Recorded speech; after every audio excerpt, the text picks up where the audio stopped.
تخيل انك كمان كام شهر ممكن تشتري معالج رايزن 7700 وكارت شاشة RTX 1650 ب 14000 جنيه بس. ايه ده انت قلت RTX؟ ايوه، لان كارت الشاشة المدمج في المعالجات الجديدة هيديك اداء 1650 وهيشغل معاك الري تريسنج والفريم جنريشن والFSR ومن غير مود كمان. كوباية الشاي بتاعتك وتعالى اكلمك شوية عن معالجات الAPU الجديدة من AMD. انا عبد الله نور واهلا بيكم في سيليكون فالي.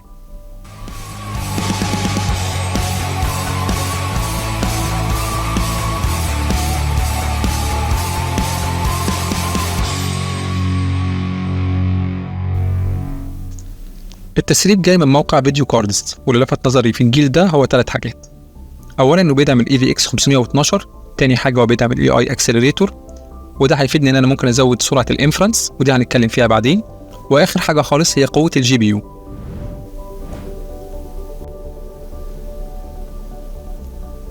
زي ما انتم شايفين، اول معالج ال 8700G جايب 12 كومبيوت يونت وهيديني اداء مقارب لل 1650 وممكن اعلى شويه، مبني على معماريه RDNA 3.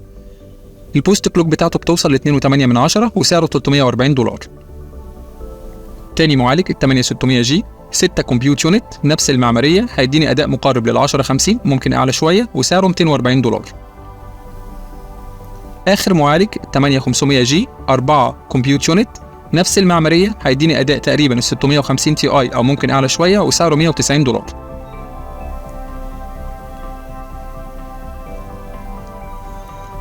المعالجات دي هتتوفر في آخر شهر 1 وتوصل لنا بالسلامة في شهر 4.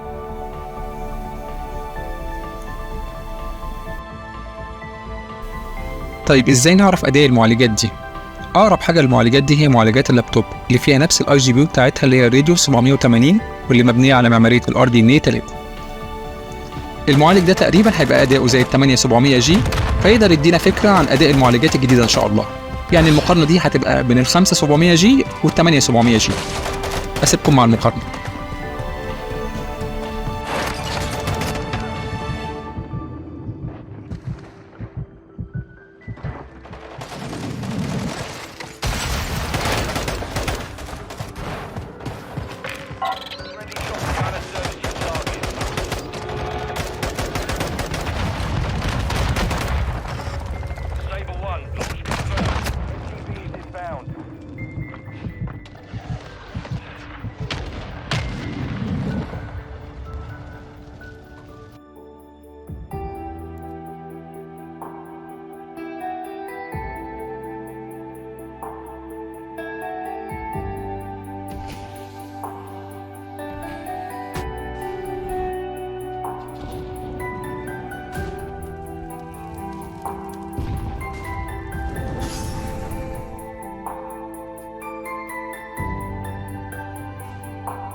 I cannot tell you how nice it is to breathe fresh air after being cooped up in ancient rooms. Grave mistake to take it as an elective class, believe me. I believe you.